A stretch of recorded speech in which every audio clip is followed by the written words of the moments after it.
Assalamualaikum semua. Selamat datang kepada selamat datang saya ucapkan di FB Live kami. Saya Nizam dan partner saya Niza Ali di sebelah sana. InsyaAllah dalam jangka masa 45 minit ini kita akan mengongsi tentang apa yang kita rasa penting untuk consumer atau di luar sana mengenai kesan awal COVID-19 terhadap hartanah. Kerana banyak yang telah kita banyak pertanyaan yang telah kita dapat tentang apa kesan COVID-19 terhadap hartanah mereka, terutama sekali dari jangka masa pendek ataupun jangka masa panjang. So, jadi kami teruja untuk memberi penjelasan secara mungkin terperinci tapi dengan cara santai-santai supaya kita dapat menimba ilmu, kita sesama dapat menimba ilmu dan juga dapat mengongsi dari segi pengalaman serta kajian yang telah kami jalankan serta PropMax telah jalankan supaya kami dapat memperkasakan anda di luar sana supaya kita sama-sama dapat membuat keputusan yang lebih bijak lah, terutama sekali tentang hartanah. Ya, sebelum kami mulakan secara formal ataupun secara santai-santai, saya ingin memperkenalkan partner saya yang di luar sana. Sila unmute diri awak, Niza.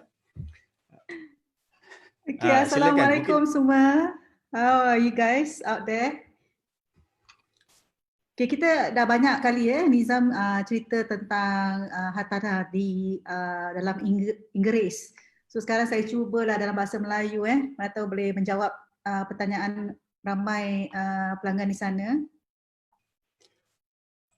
Okey, sebelum kita mulakan, kita ingin sebentar. Okey, saya ingin buat sedikit disclaimer lah. Kurang pasti apa perkataan disclaimer dalam bahasa Melayu, tetapi apa yang kita kongsi adalah setulus-tulusnya pendapat kami secara profesional, tapi jangan ambil secara mutlak apa yang kami kongsi, kerana anda juga harus melakukan penyelidikan anda sendiri kerana setiap situasi berbeza. Tidak semestinya situasi A sama dengan situasi B. Jadi kita harus ada persefahaman dari segi apa yang kita akan kongsi ini, tidak it's not a template.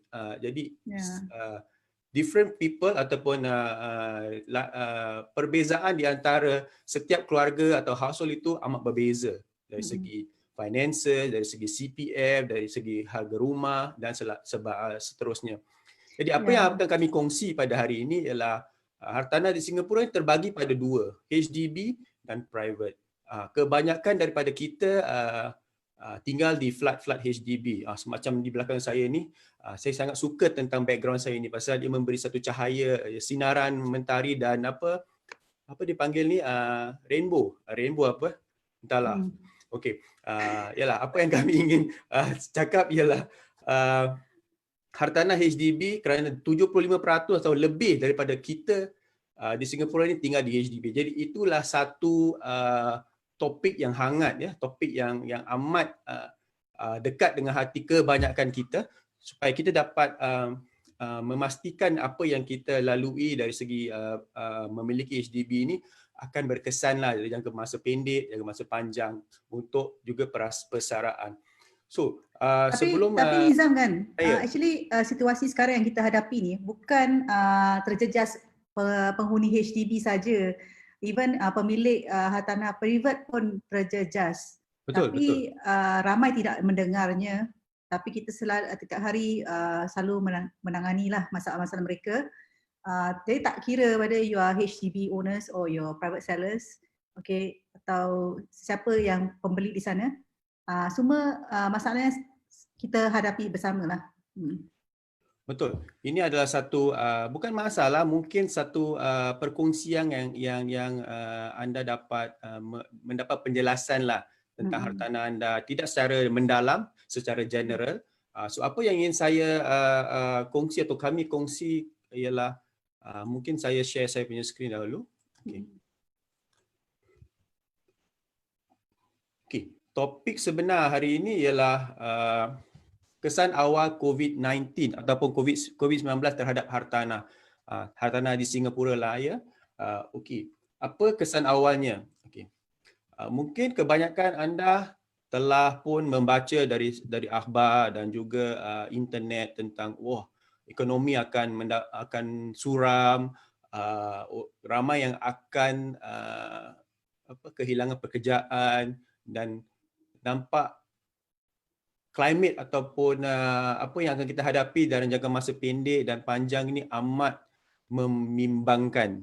Tetapi dari segi hartanah, apakah prospeknya ataupun apakah kelebihan ataupun kekurangan yang bakal dihadapi oleh kita selaku pemilik HDB? Kita akan kupas tentang HDB dahulu sebelum kita beralih kepada hartanah privat lah. Kerana HDB saya rasa yang penting. Jadi jika anda ada soalan ataupun komen, sila letak komen anda di di laman kami Facebook ataupun di Facebook Live ini supaya insyaAllah kalau saya dapat dapat melihat, saya akan beri penjelasan jika ada masa. Kalau tidak, insyaAllah saya akan memberi penjelasan secara offline lah nanti. Ya, atau kita boleh buat sesi yang lagi satu, kita boleh menjawab semua pertanyaan mereka lah di sesi yang akan datang insyaAllah. So jika sesi sebegini amat berkesan, amat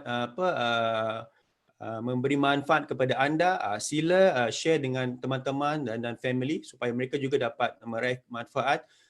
Kami juga dapat memberi apa yang kami selama ni ingin memberi kembali kepada komuniti lah, insyaAllah. Okey, hari ini kita akan bincangkan tentang yang pertama sekali ialah tentang flat jualan semula HDB lah.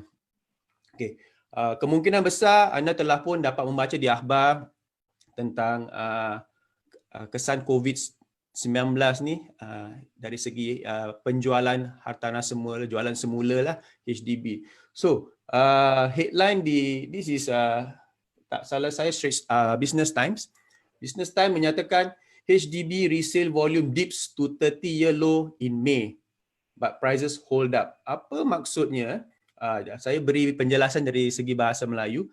Jumlah flat HDB jualan semula terendah dalam tempoh masa 30 tahun.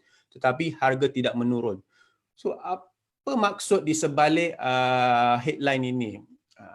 Walaupun jumlah transaksi flat HDB menjunam, namun harga pasaran dari segi jualan semula HDB tidak terjejas terlalu banyak.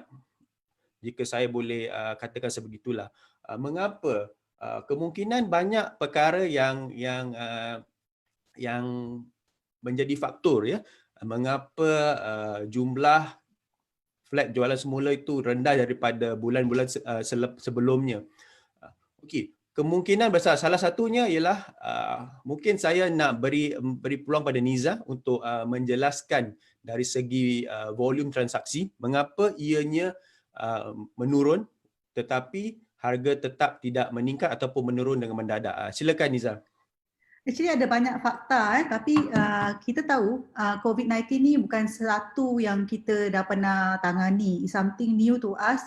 Jadi ia ada mengambil masa untuk semua orang memahami situasi yang sebenarnya. Jadi dari kita sebagai real estate agent, kita pun ada kita punya agency to also look at it, right? So tapi agensi kami pun harus menunggu pemerintah. Whether pemerintah apa tindakan selanjutnya, dan pemerintah pun akan menunggu tentang feedback dari the public atau the policy holders kan, bagaimana harus mereka menangani COVID-19 dengan all the everyday business. So semua orang menunggu kan, jadi itu mengambil masa yang begitu panjang sedikit. Jadi kami sebagai real estate agent pun kita akan membuat adjustment ourselves in our business while waiting for the instruction or the direction from the company. Jadi ini telah mengambil masa, easily dalam masa jangka 2-3 minggu kan. Jadi tapi kita ada pelanggan-pelanggan sendiri juga, kita pun memberi nasihat kepada mereka apa yang kita jangkaukan. Jadi mereka tidak macam like taken aback atau macam takut, rasa takut, maksudnya tak ada orang nak beli ke rumah, maksudnya tak boleh jual ke dan sebagainya. Pasal setiap pelanggan kami ada misi sendiri. Mereka nak jual kerana nak dapatkan sekolah anak dekat dengan mak bapak ke, atau perlukan ruang yang besar kerana ada anak yang ramai, atau macam-macam. Semua orang ada misi atau matlamat yang mereka harus mencapai dalam tahun ini. Jadi kita pun tidak mahu memutus memberi mereka macam disappointed with whatever that happened in COVID, tapi kita memberi solution for them. So ini akan memberi mengambil a bit more time lah, masa untuk memahami. Jika saya dapat merumuskan, kerana COVID-19 ni sesuatu yang kita tidak menjangkakan. Kita tidak menjangka, bukan hanya kita, pemerintah dan seluruh dunia tidak menjangkakan. Jadi masa untuk reaksi itu mungkin lambat sedikit kerana sesuatu yang kurang tidak tahu mana arah dan tujuannya, kerana dia penularan COVID-19 ni kita tidak tahu at the point of time yang kita tahu ia telah menular, tapi berapa cepat ia akan menular ke seluruh dunia kita tak tahu. Jadi kebanyakan pemerintah dan juga terutama saya pemerintah lah, reaksi pemerintah amat penting kerana ia membuat rakyat selesa ataupun tidak, dan ia juga akan menjejas dari segi perniagaan, terutama sekali perniagaan lah. I mean, real estate ataupun hartanah ni pun salah satu perniagaan in that sense. Jadi ia harus diberi masa, pemerintah harus diberi masa ataupun pemerintah ingin memberi masa yang mungkin lebih untuk mendapatkan sesuatu solusi. Jadi bila pemerintah lebih memberi penjelasan tentang apa yang akan berlaku, apa yang akan terjadi, terutama sekali bila kita dapat tahu yang kita akan mengalami circuit breaker. Jadi kebanyakan orang pun yang ingin jual ataupun sedang menjual rumah HDB terutama sekali mungkin terasa tersentak. Jadi mereka pun rasa mungkin ini kita wait and see lah. Jadi dari sudut pembeli rumah, walaupun first timer ke upgrader, mereka pun macam mengapa patutkah saya terus membeli hartanah HDB ataupun harus mungkin wait and see, kerana direction yang pemerintah akan berikan at that point of time belum jelas. Jadi mengapa kita teruja untuk mengadakan sesi ini ialah selepas 2-3 bulan, mungkin 2 bulan kita lebih dari 2 bulan di circuit breaker ini, kita dapati setelah mungkin 3-4 minggu pertama circuit breaker, kebanyakan orang yang ada motivation untuk membeli atau menjual mendapati yang kita tidak harus wait and see kerana market still moving. An opportunity atau peluang untuk membeli ataupun menjual itu ada. Dan itulah salah satunya mengapa jika anda melihat kami sendiri dari kalau kami boleh kongsi, 1 bulan, last 1 month kami mendapati volume ataupun kita punya transaction ourselves meningkat, dan kita dapat menjual dan membeli untuk pelanggan kita dengan masa yang terdekat. Itu yang membuat kami ingin membincangkan tentang perkara ini untuk di laman Facebook Live lah, kerana kebanyakan pelanggan kita juga memberitahu Nizam, mungkin ini bukan masanya lah, saya ingin mungkin lepas COVID-19 ni, pasal saya nak tengok rumah secara fizikal tak boleh, jadi mungkin orang tak akan beli rumah saya pun pasal dia tak boleh view secara fizikal. Tetapi pemerintah banyak memberi dari segi new norm. Ini satu perkara, satu perkataan yang kita sering dengar sekarang, new norm. Jadi ini adalah salah satunya cara untuk kita bertransaksi dari segi hartanah, kerana terus terang kami dapat menjual banyak rumah HDB secara online, virtual viewing through Zoom and all that. So pembeli dan penjual, saya rasa pendapat kami ialah mereka telah menerima hakikat yang penjualan hartanah ini akan menghadapi fasa yang begitu lain daripada yang tradisional. Jadi inilah salah satunya mengapa volume HDB, jika saya boleh dapat kembali kepada artikel yang terlebih terawal tadi, mengapa volume transaksi menurun, kerana orang kebanyakan pembeli penjual mengambil langkah wait and see. Tapi saya secara jujurnya kemungkinan besar transaksi moving forward akan meningkat, kerana banyak kami lihat dari segi social media, dari segi statistik yang banyak rumah jualan semula HDB telah bertukar tangan.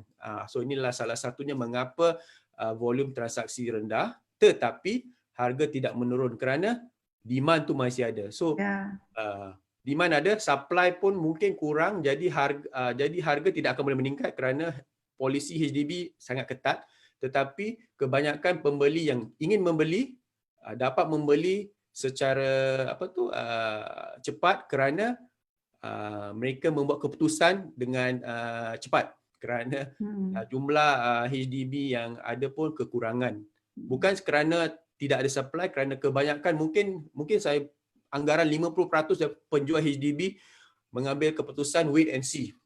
Ya, betul. Actually, siapa yang di dalam market sekarang saya nak tambah sikit pasal yalah banyak penjual di sana agak tersentak. Yalah, kita ada banyak pemilik yang muda, pemilik yang setengah umur atau near retirement dan sebagainya. Semua ada misi atau objektif yang different. So different kondisi, different situasi. Jadi ada yang rasa tak perlu saya terburu-buru kan. Jadi mereka akan tarik balik listing. Okey, sebagai ejen kita harus meneruskan kita punya aktiviti, dan kita harus teruskan apa yang objektif yang pemilik tu letak kat kita. Tapi kadang-kadang ada penjual yang rasa tak terburu-burulah, saya mungkin next year pun boleh. Tapi COVID-19 ni akan berterusan. Kita pun tak tahu bila kita dapat vaksin dia, bila kita dapat satu penjelasan dan sebagainya. Jadi kenapa harus tunggu? Kerana masa itu agak penting. Kerana kalau kita jual, kita harus beli kan. Jadi kalau kita tunggu yang jual, yang beli bagaimana? Okay, dan tentang umur pun, kalau kita lambat setahun, kita punya loan pun dah different. Our loan will be affected in terms of the monthly payment and all that. So sekarang penjual ni fikiran mereka agak sikat pasal itu saja yang mereka tahu tentang jual rumah sekarang. Tapi apa pula dengan yang pembeliannya pula? Adakah ia akan menjejas mereka bila mereka beli dan sebagainya? Jadi mereka hanya fikirkan yang jangka sekarang saja, tapi mereka tidak fikir jangka panjang. Jadi kita kat sini sebagai real estate agent, kita akan membentangkan apa yang patut mereka buat. Dan also ada pula penjual di sana rasa tak selesa lah, alamak this is something different, cannot be real dan sebagainya. Tapi actually kita pernah berbual dengan real estate agent di luar negara, yang negeri besar macam Indonesia, macam Malaysia dan juga even US and all that. Perkara secara virtual Zoom, virtual viewing ni semua sudah dibiasa actually, because negeri orang besar. Dari from one state to another state, let's say one state nak beli property in another state, they cannot be travelling, they will be virtual viewing first, then only kalau perlu they will come in for second viewing or third viewing dan sebagainya. Tapi itu yang sekarang kita di Singapura, walaupun kita negeri kecil, kita dah menghadapi ini sekarang lah. So jadi kesan awal COVID-19 terhadap hartanah HDB ini pada pendapat kami tidak begitu mendadak dari segi negatifnya, kerana HDB adalah perumahan yang harus, maksud kami ialah it's something that is it's not a need, it's not a want, sorry, it's a need, keperluan. Jadi kita ada keperluan untuk ada rumah supaya kita ada tempat berteduh dan tempat tinggal. Jadi ia bukan sesuatu yang kita inginkan, tapi itu satu harus yang kita perlu dari segi tempat keluarga berteduh lah. Jadi ia tidak menjejas begitu banyak kerana ia adalah satu macam tadi Nizam cakap essential, satu keperluan. So tetapi mengapa mungkin kami dapat rumuskan mengapa volume ataupun jumlah jualan semula HDB yang bertukar tangan berkurangan di bulan lalu dan bulan sebelumnya, ia kerana kebanyakan pembeli dan penjual mengambil sikap wait and see. Tetapi saya rasa harga HDB tidak dapat mungkin saya beri senario ni lah. Sebelum ini banyak sebelum COVID jumlah penjual melebihi pembeli, betul? Jadi pembeli banyak pilihan dari segi rumah yang mereka ingin beli. Daripada pengalaman kita dalam jangka 2-3 minggu yang lalu, bila kita dapat menjual flat pelanggan kita, bila nak membeli tu kebanyakan, let's say kita call 10 rumah untuk view virtual, kemungkinan besar antara 5 dengan 6 rumah yang tidak dapat view kerana owner hold, tidak mau jual pada masa ini. Jadi yang balance 4 rumah yang kita dapat dapat view secara virtual. Jadi pelanggan kita yang ingin membeli dapat membuat keputusan yang lebih bijak kerana opportunity ataupun peluang yang ada begitu terhad dari segi supply, tetapi harga menarik. Itu yang important. Jadi saya rasa itu peluang untuk penjual dan pembeli. So itu yang membuat kita rasa yang bila kebanyakan penjual yang hold, yang lepas mereka dapati yang transaksi HDB meningkat walaupun COVID-19 dalam bulan-bulan yang akan mendatang, secara tidak langsung mereka juga akan memulakan pemasaran flat HDB mereka semula. Kemudian, itu yang penting. Dan tetapi mungkin peluang, dari segi peluang yang mereka inginkan, kerana kebanyakan pembeli mungkin sudah beli. So dia antara satu, it's about timing lah. It's to us about timing, peluang. Kita tidak tahu bila akan sebagai penjual hartanah ataupun HDB, kita tak tahu bila akan dapat pembeli. Tetapi terus terang saudara-saudari di luar sana, secara pengalaman kita dalam jangka masa 2 minggu ni, betul-betul selepas Hari Raya, kita punya aktiviti ni Masya Allah, terlalu rancak. Kita pun terangsang. Itu yang membuat kita ingin membuat FB Live ni, kerana kita ingin reach out to all those owners out there, agents out there. Kita harus ada sikap minda yang baru. Paradigm shift lah sebagai agent. Actually minda yang terbuka pasal kondisi dan situasi berbeza di different estate. Just to share more on what Nizam saying. Let's say for example Woodlands, kita ada pembeli dalam Woodlands tapi kita susah nak dapat listing atau listing yang boleh dijual, yang sesuai, atau available listing yang kita boleh lihat, kerana kebanyakan yang kita call, let's say out of 10 maybe 5 on hold, and then maybe another 5 tinggal negotiation. Orang dah letak offer dengan begitu cepat sekali, walaupun one day you put a listing, one day dah ada offer. Dan most of the seller that time kan, diorang dah ready tau, diorang dah bersikap terbuka, they are ready. That's why they put the listings in the market right now, even in COVID. Jadi kita sebagai pembeli, kita rasa tertarik dan would like to make an offer. Jadi ada dua pihak sini, seller dan buyer. Sebagai seller, saya rasa inilah masa yang sesuai. Pasal dulu kalau kita letak listing kan, kita competition dengan banyak penjual yang lain, dan kita punya rumah mungkin tak begitu menarik, susah kita nak dapat perhatian. Tapi sekarang kita ada banyak pembeli yang baru nak beli, sudah dapat loan daripada HDB, kerana sekarang HDB pun dah buka operasi mereka dan mendapat HLE sekarang pada bulan Li. Banyak yang dapat HLE atau home loan eligibility result sekarang. Jadi banyak orang call, saya nak beli ni, saya nak beli tu. Dan mereka mendapat grant. So banyak pembeli pertama datang ingin membeli. Nombor 2, kita juga ada macam PR yang mendapat citizenship. Mereka sekarang first time nak beli pakai HDB loan, first time nak pakai grant, mereka pun dah ready.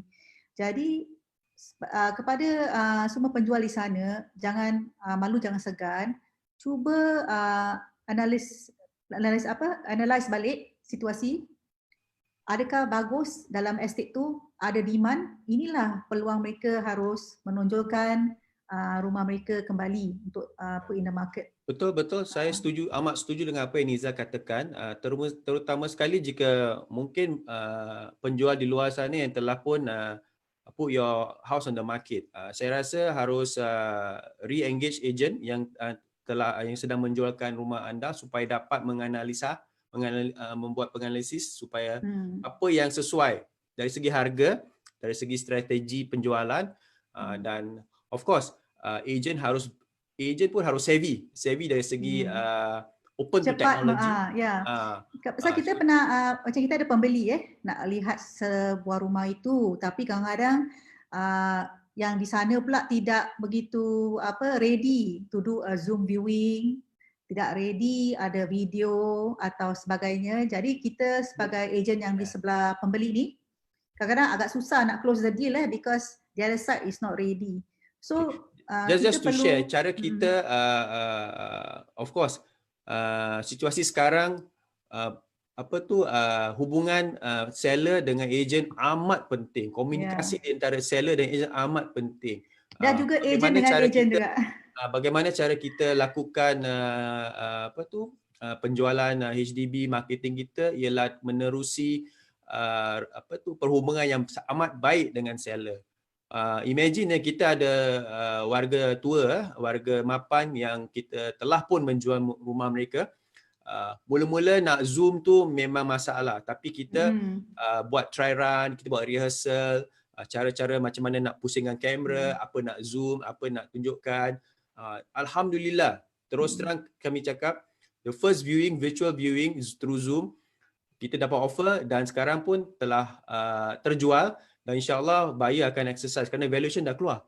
So kita sebagai agent, anda harus mempunyai sikap terbuka. Jangan fikir tentang mungkin ni makcik kurang savvy, tapi kita harus memberi mereka guidance lah macam mana nak. Alhamdulillah kita sebagai agent, kita akan membimbing anda whether you want to buy atau nak menjual. Kita akan membimbing anda macam mana nak buat pakai Zoom, pakai mobile phone anda. Okay, just a mobile phone. Okay, kebanyakan kita punya penjual klien diorang just use their normal phone.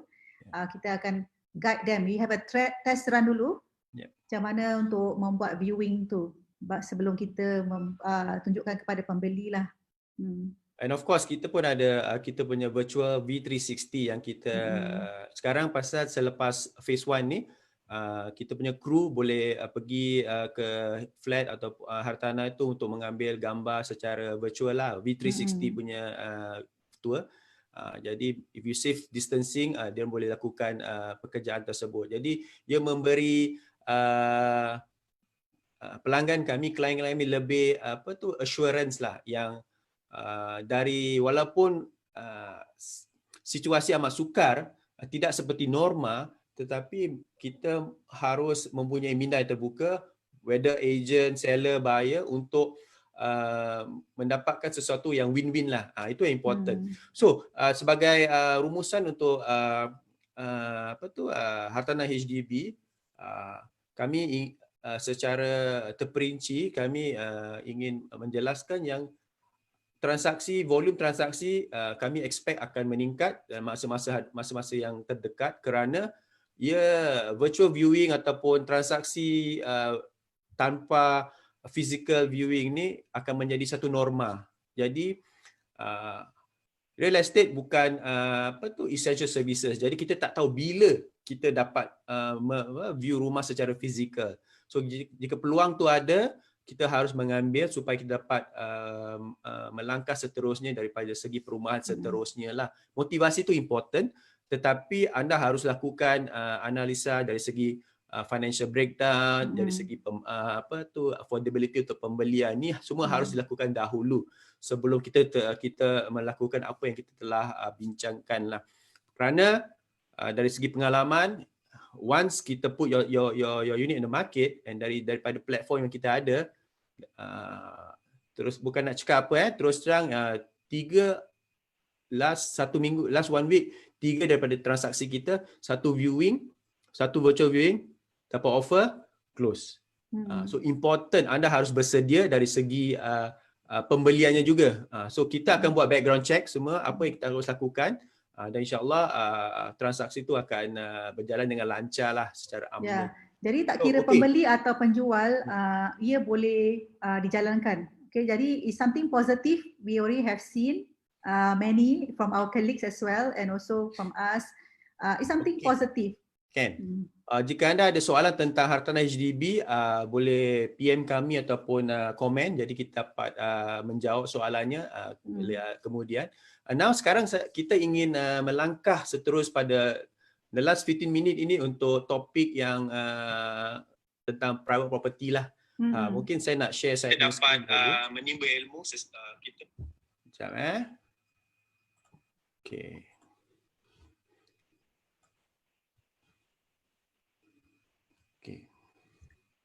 Actually sekarang pun good thing is that HDB pun dah beroperasi. Jadi bagi anda yang ada masalah ingin menghubungi HDB, mereka telah menjawab semua persoalan-soalan klien kita tentang let's say grant ke atau tentang loan eligibility ke. Semua sekarang pelanggan kami semua dapat jawapan dari HDB. Kerana kebanyakan staff HDB telah pun beroperasi sepenuhnya. Okey. Dari segi kita mungkin harus move on Okey. Sekarang kita ingin membincangkan tentang harga hartanah private pula lah. Okay. Ini adalah salah satu artikel di Edge Property yang mengatakan Singapore's private home prices likely to rebound after COVID-19. Harga hartanah private di Singapura kemungkinan melonjak selepas COVID-19. Mengapa? Inilah satu, mungkin dalam jangka masa 20 minit ni kita ingin mengupas secara kalau boleh mendalam, alhamdulillah, tentang mengapa harga hartanah private Singapura dijangka melonjak. Kita berbual tentang kehilangan pekerjaan, tentang ekonomi suram, tetapi mengapa artikel yang expert view ini mengatakan harga private akan meningkat. Mungkin Niza ingin memberi penjelasan secara am. Okey, pertama sekali bila kita dengar ada COVID-19 macam SARS kan atau Lehman Brothers crisis. Pertama yang pelanggan selalu fikir, price will drop. Okay, so always the first thing, mesti price drop, sure fire sale, kan? Tapi actually tahun sekarang dengan dulu lain masa sekarang, kerana masa sekarang kita ada banyak cooling measures yang telah dibentangkan oleh pemerintah tentang hartanah. Jadi banyak sekarang 9 cooling measures tentang loan, tentang pembeli dan sebagainya. Jadi tidak mungkin kerana COVID harga hartanah private akan menjunam teruk or fire sale. You cannot find. If you can find, it is really difficult. Okay, so it depends on very difficult. Until today, so some of our buyer tanya, ni fire sale, ada fire sale? Tak ada.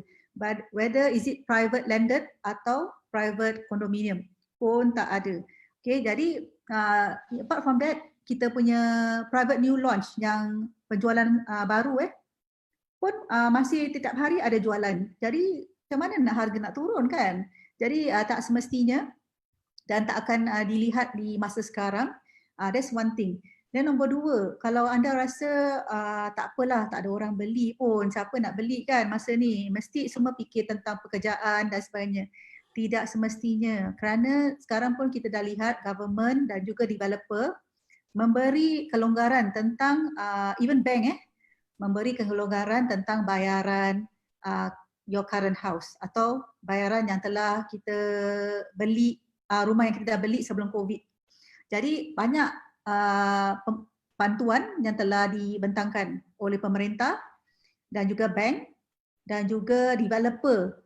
Sekarang pun developer tidak seharusnya menjual secepat mungkin pasal pemerintah pun telah memberi mereka jangka masa tambahan 6 bulan untuk menjual baki-baki unit yang telah ada. Jadi developer not in a rush also. So but most importantly, of course sebagai developer mereka pun suka kalau ada pembeli yang ready nak beli, mereka nak jual. Jadi mereka pun mendengar apa situasi pembeli itu. Is it because they cannot sell their house now so fast, tapi diorang nak beli dan sebagainya. Jadi kita ada cara-cara bagaimana kita boleh berunding dengan developer, okay, di mana pembeli boleh membeli dulu dan memberi masa untuk mereka menjual dan sebagainya. So jadi ini kita tak nampak harga menjunam.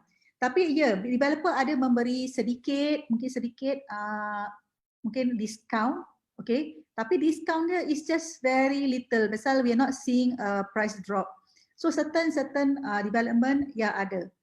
Dan kalau kita lihat pada kondo-kondo di central of Singapore, that means macam District 9 and 10, alhamdulillah sekarang kita dah nampak banyak pembeli telah muncul semula, banyak sekali. Kerana mereka nampak harga yang berpatutan dan harga yang really attractive, that a lot of buyers, even for overseas, you can see from China, Indonesia atau Australia pun telah memberi kita harapan mereka dah come forward and also start to buy the property in Singapore. And also jangan cakap pasal beli, penyewaan pun saya rasa senang sekarang nak dapat sewa pasal banyak orang yang memerlukan. Jadi the demand is very high actually now. Okay Niza, kita telah banyak berbuat tentang new launch. Apa pula pendapat anda tentang private resale, rumah kondo resale? Mengapa macam you cakap tadi tak ada fire sale, and then mengapa harga pun tidak menjunam dari segi private kondo? Walaupun mungkin jangka masa untuk menjual mungkin mengambil masa lebih panjang, tetapi mengapa tidak ada boleh dikatakan 99% pemilik kondo resale tidak desperate untuk menjual kondo mereka? Mungkin nak beri penjelasan kepada penonton. Kerana mereka, like I said, bank pun telah memberi mereka jangka masa yang panjang. Sekiranya let's say somebody is from the F&B business, mereka tidak ada pendapatan dan sebagainya. So bank pun memberi mereka tempoh sampai Disember, tak payah bayar apa-apa. Then January baru start mula membayar loan mereka. Jadi mereka tak terburu-buru, kan, masih ada masa. Dan also like I said, even for yang penjual, kalau let's say tak ada orang nak beli, mereka pun bersedia untuk menyewa. Pasal penyewa banyak nak menyewakan rumah tu. Semua minta nak sewa. It's very fast actually now to rent out your condo. So ada solusi yang lain. Mungkin saya nak tambah sedikit mengapa hartanah penjualan semula private kita tidak dapat menjangkakan fire sale yang begitu banyak, kerana daripada tahun 2013 government ataupun pemerintah telah impose a lot of policy, a lot of restriction. Jika anda tahu, cooling measure itu telah is a blessing in disguise, kerana ia membuat hartanah private di Singapura terutamanya more resilient. Maksudnya kerana dari kebelakangan 5-6 tahun ini, salah satunya interest pun tidak begitu tinggi. Interest rate is very competitive for the last 4-5 years. In fact very low, one of the lowest in the world. Okay. At the same time, cooling measures yang telah diperkenalkan dari tahun 2013 ini memberikan satu elemen non-spekulatif. Maksudnya dulu hartanah Singapura ni punya menjunam naik tu begitu mendadak kerana ada elemen spekulasi.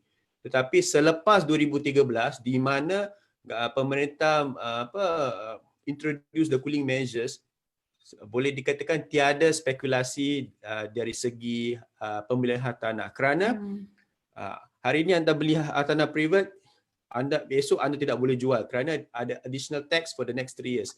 So anti-speculative measures. Jadi and at the same time introduction of TDSR, maksudnya anda punya total debt servicing ratio pun dulu anda boleh loan 80% daripada harga pembelian, tetapi sekarang hanya 75%. So more down payment. Jadi jika anda tidak ada kelebihan dari segi CPF ataupun cash, kemungkinan besar anda tidak dapat membeli hartanah private dengan selesa. Jadi bila anda tak selesa, anda tak akan beli. Jadi kebanyakan orang yang telah pun membeli hartanah private untuk investment ataupun untuk tinggal, mereka ada macam safety net lah. Kerana mereka telah membuat perkiraan mereka secara mendalam. Sebagaimana kita selalu lakukan untuk pelanggan-pelanggan kami dengan sistem RAM yang Propnex ada, ia memberi satu assurance kepada pelanggan yang walaupun jika mereka tidak bekerja kerana mungkin COVID ataupun apa, reserve fund mereka dari segi CPF ataupun cash dapat menampung pembayaran bulanan untuk mungkin 2-3 tahun.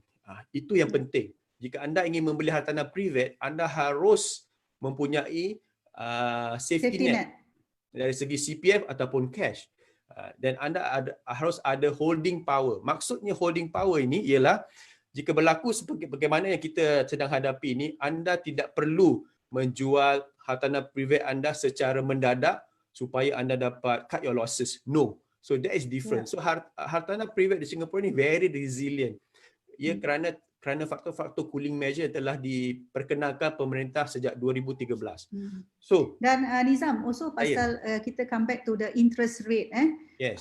Actually interest rate sekarang really very low and very attractive. Jadi pembeli pun suka, dan sekarang yang if you are the owner pun you suka, you want to refinance. So kalau kita dah refinance, kita nak stay longer lah. So that's why sekarang tak perlulah pemilik kondo jual cepat-cepat, tak perlu. Pasal, and then also at the same time kita pun ada situasi di mana banyak penyewa tenants out there looking for a place. Jadi is the environment is really positive, I would say. Yeah. Alright. So mungkin saya nak apa dia cakap ni, nak sentuh sikitlah tentang apa yang telah Niza katakan tentang interest rate. Interest rate ni adalah satu kadar faedah sekarang. Jika anda betul-betul mengkaji kadar faedah pada masa ini boleh menjangkau kurang daripada 1%. This is also savings. Kita talk about from long term perspective lah, savings in terms of interest. Jadi anda punya bulanan pun kurang. Jadi bila kurang, anda punya komitmen kurang dan anda tidak terdesak untuk menjual hartanah private anda kerana tidak mampu. Itu yang salah satu faktor yang membuat hartanah jangkaan expert di luar sana yang selepas COVID-19 ni harga pasaran private akan melonjak.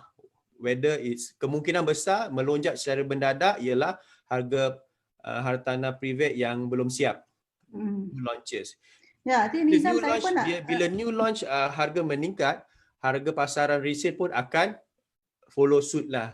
Tapi percentage-nya slightly different. So inilah salah satu cara untuk kita menganalisa dari segi mengapa kebanyakan orang yang ada kemampuan mereka membeli hartanah private kerana ia akan mendapatkan pulangan yang lebih lumayan jangka masa yang panjang. Bukan jangka masa pendek. Ini bukan beli dan jual. No. It's about holding. Anda harus ada holding power dalam jangka masa 5-10 tahun. Itulah salah satunya mengapa harga hartanah private Singapura akan meningkat dalam jangka masa pendek terdekat ini selepas COVID-19. Niza, anda ada sesuatu yang ingin anda kata? Okay, kita pun tahu di sana ada pemilik rumah, tak kira HDB atau kondo, menghadapi what we call negative sale. Okay, so saya takut nanti ada orang yang mendengar ni, dia kata, oh saya negative sale lah, tak apa, kita tunggu harga naik lah.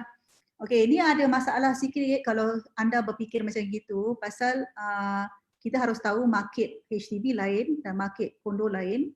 Okay, apakah yang membuat harga itu mendatar dan apakah yang membuat harga itu tidak ada perubahan. Jadi kita harus meneliti fakta itu. Dan kalau let's say anda berfikir macam gitu pun tidak begitu bagus kerana jika anda jual, anda harus beli. Jadi kalau anda jual tinggi, bolehkah anda beli rendah? That is also something that you have to think. Kalau let's say hartanah sekarang yang anda ada itu mendatar, bolehkah anda jual walaupun negative sale, tapi boleh membeli something yang akan kita boleh dapat jangkakan melonjak harga itu. Jadi you can read back your profit or even more to cover for your losses. Bolehkah itu terjadi? Jadi selalunya situasi ini, because sekarang kita banyak ya dengar pelanggan kata, is it the right time to buy? Is it the right time to buy? Tapi sekarang mereka ada rumah, macam mana nak beli kalau tak ada wang yang mencukupi kan? Pasal kita ada ABSD, Additional Buyer Stamp Duty dan sebagainya. Jadi takkan kita nak tunggu hartanah naik tapi kita ada satu property yang kita still holding. Susah juga. Jadi harus kita analisa dan kita bahas bersama, lihat tentang kondisi anda, situasi anda may be different, lain daripada situasi orang lain yang anda pernah dengar. Okay, jangan anggap situasi orang itu sama dengan situasi anda sekarang.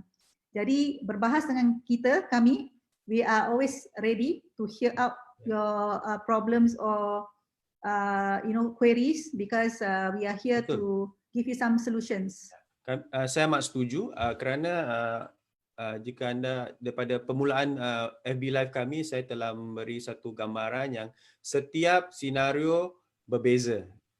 Be it HDB ataupun hartanah privat. Jadi dari segi motivasi, dari segi kewangan, dari segi kemampuan dan dari segi harga hartanah, ini semua important. Jadi berbeza-beza sangat. Jadi every case is unique. So important anda harus memberi diri anda peluang untuk mengkaji salah satunya, ataupun memberi anda dan keluarga anda peluang dari segi kemampuan. Itulah cara kami memberi khidmat kepada pelanggan-pelanggan kami, kerana kami bukan hanya ingin menjual rumah anda untuk mengambil keuntungan, bukan. Ialah satu amanah. Terus terang kami cakap amanah, di mana kita harus memberi anda value add dari segi tambahan dari segi pilihan yang seterusnya. Apa yang pilihan yang terbaik, apa yang membuat anda rasa assured, ada safety net, anda mempunyai reserve fund, everything is something that we do. So that anda rasa lebih tidak terasa yang anda ni membuat sesuatu yang was-was lah. Okey, kita pun tak nak pelanggan kita macam rasa terpaksa, tapi kita akan explain bila adakah masa yang terbaik. Jadi ada dua perkara. Satu, pelanggan yang ingin mau upgrade, okey, kita ada plan yang berlainan. Tapi kita pun ada pelanggan yang mau habiskan beban hutang. Beban hutang pun kita boleh menolong pasal ni ada masa yang terbaik. Kita ada banyak pelanggan yang nak membeli. Jadi kalau boleh jual dan boleh beli sesuatu yang boleh bayar habis, pasal mengikut umur mereka, again situation and their condition individual is different. Kita boleh meneliti dan kita boleh menasihatkan, ya ini adalah masa yang terbaik. Kami ingin menyeru kepada mereka yang dalam usia dalam usia 30-an dan juga mereka yang 50-an sebelum 55. Jika anda inilah salah satunya milestone di dalam kehidupan kita dari segi memiliki hartanah, apa yang kita harus lakukan? Inilah salah satu khidmat yang kita berikan dari segi pandangan profesional, menerusi numbers, meaning apa yang kemampuan anda dalam CPF, apa yang hutang yang masih ada dari segi hutang rumah, ni semua kita harus dari retirement account, all this kita harus memberi tumpuan yang lebih mendalam. Jika anda terutama sekali anda yang ingin menjangkau 55, dan mengapa kami ingin also reach out to yang 30-an, kerana anda dalam fasa permulaan dari segi pemilikan hartanah. Jadi kemungkinan kebanyakan anda mungkin sedang tinggal di BTO. So apakah perancangan seterusnya? Mungkin anda dapat keuntungan dari penjualan BTO, tapi keuntungan itu boleh tak anda membuat menjanah kemewahan dari keuntungan itu, ataupun perumahan yang anda beli seterusnya akan wipe out you punya keuntungan secara mutlak. So important kita harus ada perancangan yang teliti. Jadi kami ingin menyeru kepada mereka di sana supaya memberi diri anda peluang untuk mendengar secara mendalam pandangan profesional kami supaya anda lebih peka tentang situasi di rantauan, situasi di Singapura, trend hartanah dan apa yang anda harus lakukan untuk paling kecil capital preservation. Apa yang telah anda masukkan dalam rumah tu, invest dalam rumah tu, anda dapat kepulangannya bila anda ingin menjual. Ataupun apa jika anda ada cita-cita untuk mendapat keuntungan dari penjualan seterusnya, apakah anda harus lakukan. So ini adalah satu khidmat yang kita beri, no obligasi. So kami harap jika anda ingin tahu tentang apakah peluang ataupun pilihan yang anda ada, at this point of time, you must ask yourself, where are you now? Di manakah anda sekarang dari segi pemilikan hartanah? Dan apakah aspirasi anda seterusnya? Inilah salah satu kita dapat mengkabungkan dari segi numbers dan aspirasi dan apa yang anda dapat lakukan demi menjana kemewahan dan jangka masa panjang ataupun untuk persaraan dan anak-anak di jangka masa panjang. Mungkin kata-kata akhir daripada Niza. Ya, saya nak cakap pasal ya COVID atau tak COVID, satu perkara yang tak akan berubah ialah umur kami, umur kita semua akan selalu berlanjut. Masa itu adalah emas. Jadi tak kira COVID tak COVID pun, kalau masa umur kita menjangkau, harus kita lihat apakah aspirasi kita, apalah yang misi kita dalam kehidupan untuk keluarga dan sebagainya, apalah yang kita inginkan. Dan plan early, because not only tentang menjana kemewahan, tapi tentang pembelanjaan kita harus meneliti, demi keluarga kita, demi anak-anak dan demi our future for the retirement. Pasal ni semua it's a long plan. Bukan sekadar sekarang, kita harus bermula sekarang, tapi untuk jangka masa 10 tahun dan seterusnya. Jadi COVID tak COVID, kita di sini ada wadah internet ni memberi anda semua kesempatan yang senang, tak payah perlu tunggu bila dekat rumah ke, bila habis kerja ke. Even if let's say you have a lunch time break, boring-boring, cakaplah nak Zoom dengan kita pun okey juga. Kita selalu 24 hours boleh Zoom 15 minutes also, we are okay. Just to maybe discuss, because di sini bukan untuk give you the steps to do or whatever, but actually to discuss apa yang ada dalam minda anda. Kerana kalau kita tidak berdiskusi atau membahas, kita tidak really know what we want or we even know what we have, So betul. Masalah kita selalunya ialah kita mendengar daripada sumber-sumber yang kurang fasih, kurang sahih. Fasih dan sahih. Jadi important beri peluang kepada diri anda untuk mendengar daripada profesional, bukan yang daripada maaf cakap coffee shop talk ataupun saudara mara and all that. No. Kopi teh tarik. Okay, So actually important. Sebelum kami akhir, kami ingin mengucapkan terima kasih di atas perhatian anda. Jika ada silap bahasa, kami minta maaf. InsyaAllah jika diberi peluang, kami akan melakukan Facebook Live ni secara konsisten. Kalau ada topik-topik yang anda ingin kita tebarkan, please do just throw some comments on the Facebook. Okay, we will accept your feedback. We see positively how we can improve. Pasal kita pun adalah baru-baru juga dalam wadah ni, tapi kita selalu fikir untuk memperbaiki. Jadi give feedback and share with your friends. Objektif ingat objektif ialah secara santai Ini bukan secara seminar kind of thing. No, it's secara santai. So kami harap dapat berinteraksi dengan anda jika ada, supaya kita pun dapat belajar daripada pengalaman anda dan anda juga dapat menimba ilmu daripada pengalaman kita lah. Kita banyak nak mengungsi tapi mungkin tidak ada peluang. Jadi do share or comment and we can address it. Okay. Right. Dengan itu kami mengundur diri. InsyaAllah jumpa lagi di kesempatan yang lain. Dan dengan itu stay safe dan selamat malam. Bye. Bye. Selamat Raya.